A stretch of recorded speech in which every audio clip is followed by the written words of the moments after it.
Welcome to the Deep Dive, where we take your sources and extract the most important nuggets of knowledge. Today, we're diving deep into a really unique personal case study.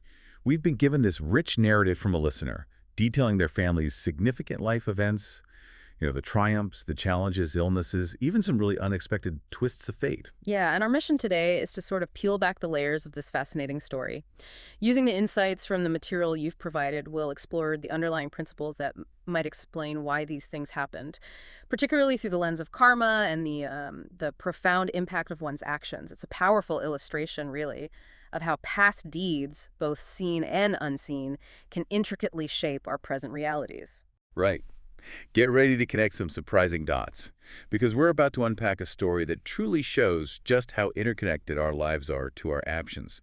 So let's begin with our listeners' personal connection to their spiritual path. Their journey started way back with a school trip in 1982 to Wat Phra Dhammakaya. They were apparently deeply impressed by the order and, well, the cleanliness there. After a break to help with family business, they felt called back to the temple in 1993, specifically for a big ceremony. That early connection to a spiritual center, yeah, that really sets a crucial backdrop for the remarkable events that unfold later on in their life and the family story. Okay, now let's explore some of the major turning points for them. So, early in our listeners' banking career, like before even a year had passed, they faced this unexpected financial shortfall. 150,000 band. Wow, that's a lot, especially early on. Exactly. And even with the bank's help, they still had to pay 112,500 baht. Right. Basically working for free for 2 years, is how they put it. This led to a transfer into a customer-facing role. But interestingly, this setback actually gave them the chance to become a kalyanamit, a spiritual friend to many clients. Hmm. It's quite a significant challenge so early in a career, but like you said, it seems to have unexpectedly opened a new, maybe even more meaningful door for them. Absolutely. So from their professional life, we turn to something really personal and, well, unexpected. Our listener never actually planned to marry. Not on the cards. However, their mother was worried about their age. You know how it is. Despite our listener being pretty indifferent, the elder saw a suitable match with a neighbor and just decided to arrange everything. Just like that? Yeah. Wedding cards printed, preparations made. Yeah. And on the actual day when they thought about refusing, their soon-be husband apparently said, "If you don't marry me, find someone else." Wow. Talk about pressure. Right. And with no one else in mind, our listener just went through with it. And they became a good kalyanamit to their husband, and now they're part of a Dhammakaya family. That's certainly an unconventional path to marriage. It kind of illustrates how destiny can sometimes unfold in surprising ways, even when we think we have other plans. Totally. And speaking of family, the story shifts to our listener's father. He started from really humble beginnings, a factory worker. But then he discovered a formula for sponge shoes and built a successful small family business, running it right out of their home. Okay, a real entrepreneur. Yes, but then tragedy struck.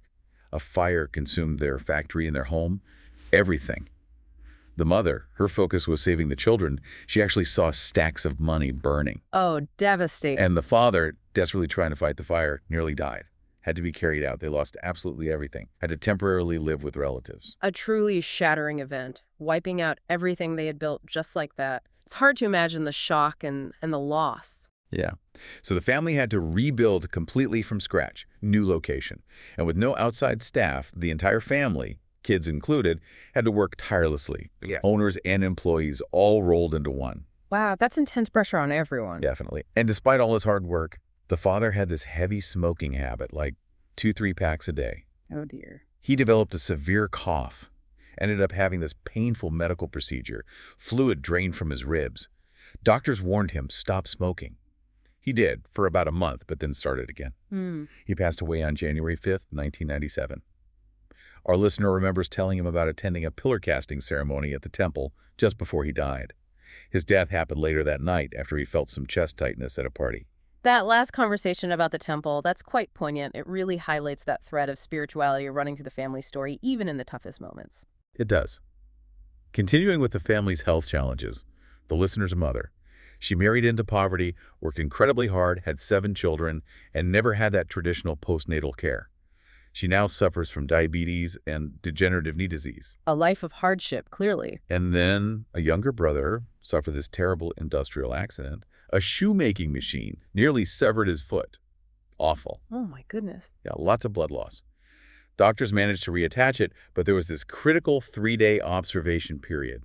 Our listener prayed intensely and vowed to make more merit if his foot reattached. And it did. That's an incredible display of faith from the listener, and just terrifying for the brother. But the story doesn't end there. The original surgeon left the country, and the wound just didn't heal properly for 2 whole years. It stayed open, oozing. 2 years. That's a long time to suffer. It is. But then, miraculously, at a different hospital, he runs into the original surgeon who had just returned. You're kidding. Nope. This doctor performed another surgery, used skin from his shin, and the wound finally healed. Yet even today, the brother can't bend his leg properly, can't run, can't kneel. So healing, but not full recovery. The sheer coincidence of meeting that surgeon again, though, it really makes you wonder about the forces at play, doesn't it? Absolutely. Okay, next, let's turn to our listener's husband. He also faced hardships in his childhood, but he's since built a really successful career. He's currently an accounting manager in Singapore, been there since 2002. Okay, so things turned around for him. They did. But initially, he hesitated to move to Singapore because his mother was seriously ill, diabetes, kidney failure, needed dialysis twice a week. A tough situation. Yeah. But our listener volunteered to help his sister take the mother to dialysis. That allowed him to go. And in Singapore, he became a dedicated merit leader at a local temple branch. Someone who guides others in spiritual giving. That's a really clear example of how, well, filial piety and compassion can open up opportunities. Supporting others seems to have elevated his own path. It seems so. Now, his father also died young, aged 57, lung cancer. Another case of lung cancer in the family. Yes. And his mother, besides the diabetes and kidney failure, also had blurry vision. Our listener actually cared for her for 4 years. Later, she fell, fractured her tailbone, became bedridden, developed bed sores, infection, and eventually passed away. Oh, that's a difficult end. It was. But notably, she was described as a very kind, charitable person, a vegetarian for nearly 30 years, and a longtime organizer of Kathina ceremonies at a temple, those big annual offerings. Right. Okay, that's quite a tapestry of life events we've laid out here. A lot to take in. So let's unpack this. The sources you've provided, they offer some really profound insights into the karmic underpinnings of these experiences, helping us understand not just what happened to this family, but maybe why it happened. Exactly. This is where the story gets incredibly illuminating, I think. Indeed.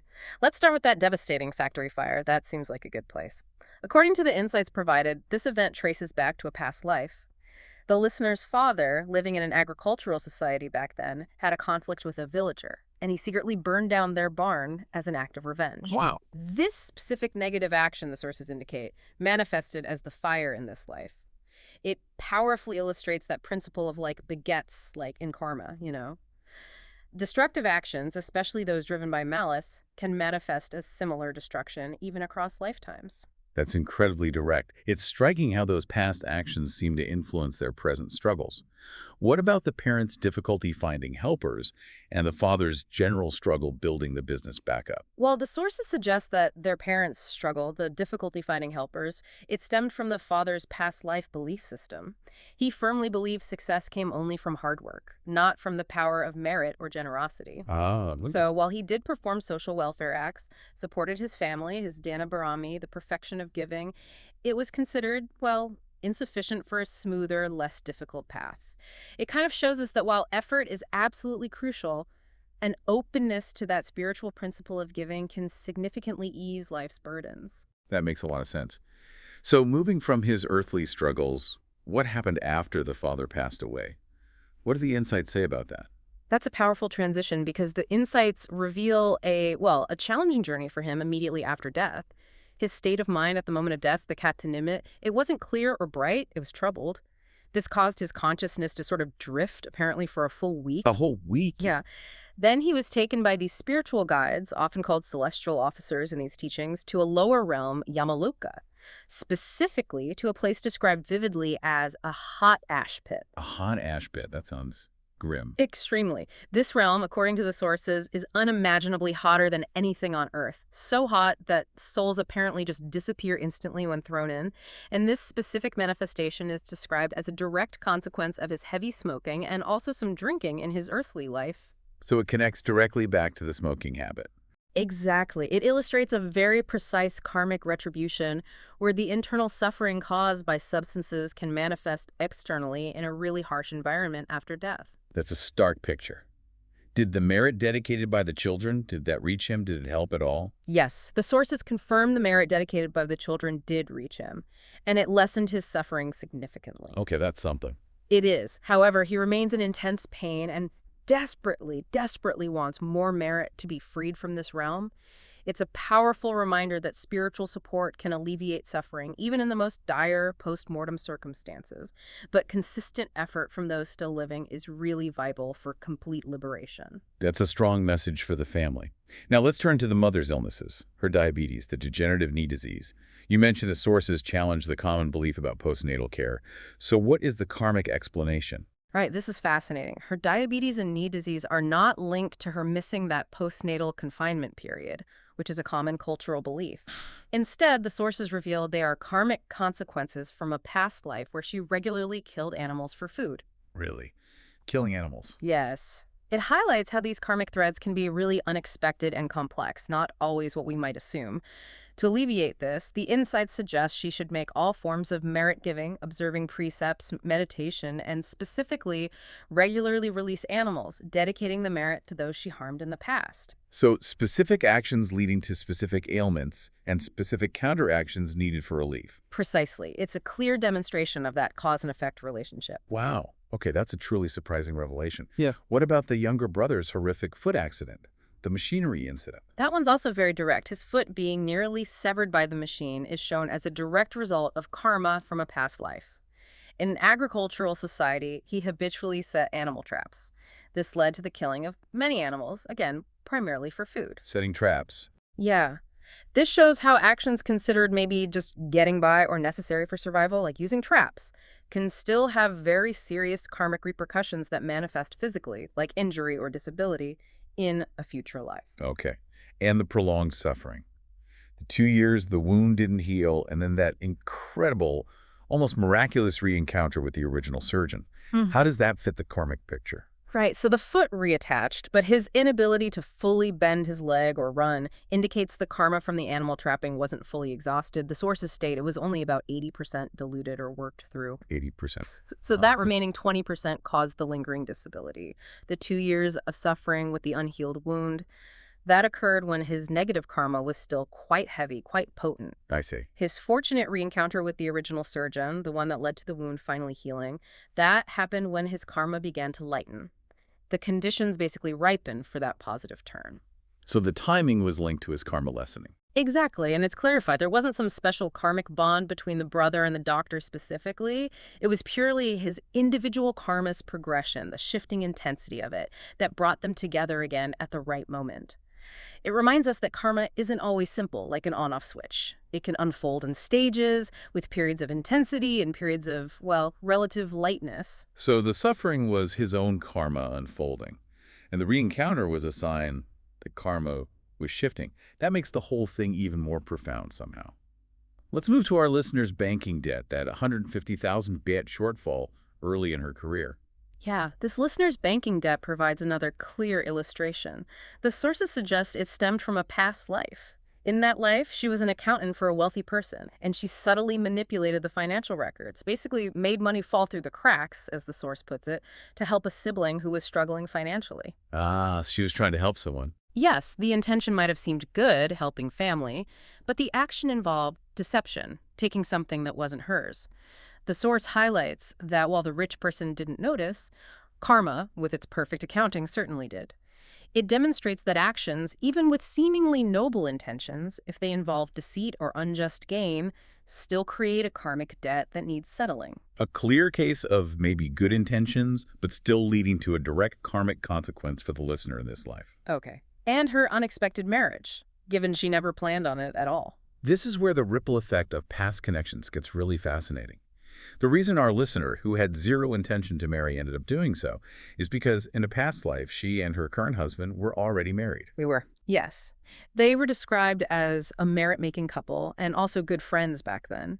And this pattern, this bond, just continues into this life, even if they sometimes feel more like friends now, especially living apart in different countries. But they consistently support each other's merit-making activities. It's a powerful example of how deep karmic bonds can sometimes override our conscious intentions or plans in this lifetime. That's actually quite beautiful, and a destiny rooted in shared spiritual goals from the past. You also mentioned a significant client she cultivated who became a Katina president. Is there a past connection there, too? Yes, exactly.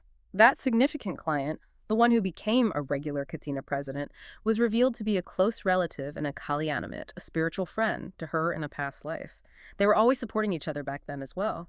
It just shows how those threads of spiritual friendship and collaboration can stretch across lifetimes, bringing beneficial connections into our present. Amazing. Okay, moving to the husband side of the family now. What insights do the sources offer about his challenging childhood? You mentioned he faced hardships. Right. His difficult childhood apparently stemmed from his dana barami, his perfection of giving, being weaker in a past life compared to, say, our listeners. He often hesitated before making merit, especially for larger projects or bigger donations. Took him longer to decide. Okay, so some hesitation there. But interestingly, his current good career and his promotions are seen as a result of his later and more significant merit-making efforts. Even though he might have been slow to decide sometimes, when he did give, he often gave more substantially and became a leader in good deeds. This allowed him, karmically speaking, to overtake others, including our listener, in terms of career opportunities in this life. Ah, so a slower start maybe, but then a powerful acceleration because of the depth of his later merit accumulation. Exactly. It's a great illustration of how karmic momentum can build over time, even within one lifetime, based on later actions. That makes sense. What about his father? He also passed from lung cancer, like the listener's father. Yes, his father also died of lung cancer. According to the insights, it was due to a combination of smoking in this life and, again, past life karma from killing animals for food. Killing animals again. Yes, that theme appears. And he, too, went to the hot ash pit in Yamaloka, the very same realm as our listener's father. The same place. Yes. And while he also received merit sent by his family, which helped, he is still described as suffering and needing more merit. This consistency between the two fathers' experiences, ending up in the same specific realm despite their different individual lives, it strongly suggests a shared karmic consequence for similar types of actions, smoking and past killing karma. That's quite a parallel. And his mother. Oh. She suffered from several serious illnesses, but was described as very virtuous. What was her karmic story? Her situation is really compelling. Her diabetes, blurry vision, and kidney failure were indeed linked to past life karma. Again, killing animals for food, combined this time with the karma of lending money at high interest rates. Okay, so negative karma was definitely there. Yes, causing the physical suffering. However, despite these conditions, her consistent good deeds in this life were incredibly powerful. Being very kind, being a vegetarian for nearly 30 years, organizing those Kathina ceremonies for 15 years, these positive actions completely transformed her outcome. She was reborn as a high-ranking celestial goddess in the Tavatimsa heaven, which is described as a very joyful, heavenly realm. So she went to heaven, despite the past karma and illness. Exactly. According to the sources, she is now extremely happy there and even sends messages of happiness back to her children. That's a truly powerful testament, then, to the transformative power of consistent good deeds in this life, even when facing significant karmic burdens from the past. Absolutely. It shows that our current positive actions can genuinely elevate our destiny, regardless of past baggage. That's incredibly hopeful. Okay. Okay, finally for our listener and her husband as a couple. Is the merit they make shared, even though they live in different countries? And do they have enough merit to start their own business, as they apparently hope to? Yes, on both counts. The sources confirm that the merit made by the husband in Singapore and our listener in Thailand is indeed shared between them. Spiritually, they are considered like one person in this context, and they mutually rejoice in each other's good deeds, which amplifies the effect. Oh, that's great. And to make this merit even more exponential, the advice is they should continue to consciously dedicate and rejoice in each other's merits. And yes, the sources state that our listener and her husband do have enough accumulated merit, both old and new, to successfully establish their own business. Fantastic news for them. Yes, the recommendation is they should continue making merit consistently and dedicate it specifically towards this aspiration, seeing the business itself as another potential means to accumulate further good karma and create more opportunities for giving. So, wow. What does this all mean for you, our listener, listening in? This deep dive, it provides such a powerful demonstration of these principles of karma and the profound importance of our intentions and actions. It really does. What's truly fascinating here is how clearly this narrative illustrates that every single action, positive or negative, has consequences. Sometimes they're immediate, sometimes they're delayed across lifetimes.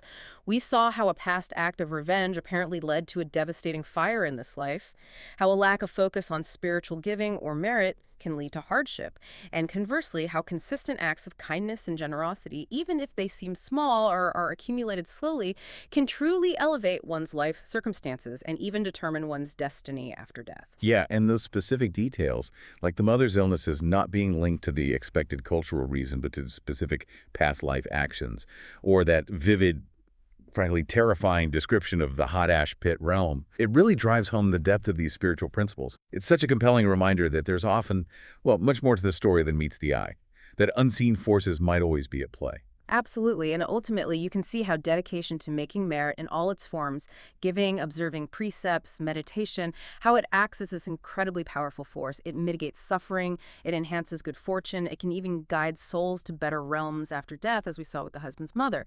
And that concept of the Kalyanamit, the spiritual friend, that really shines through too. It shows how helping others on their spiritual path creates these profound connections and benefits for everyone involved.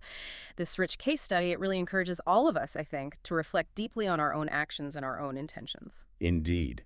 It really makes you think. So consider this. If every significant event in life, from financial setbacks to health issues, even the people we end up marrying, might have roots in actions from this life or even a past one, what immediate action could you take today, right now, to plant a powerful seed for a brighter future?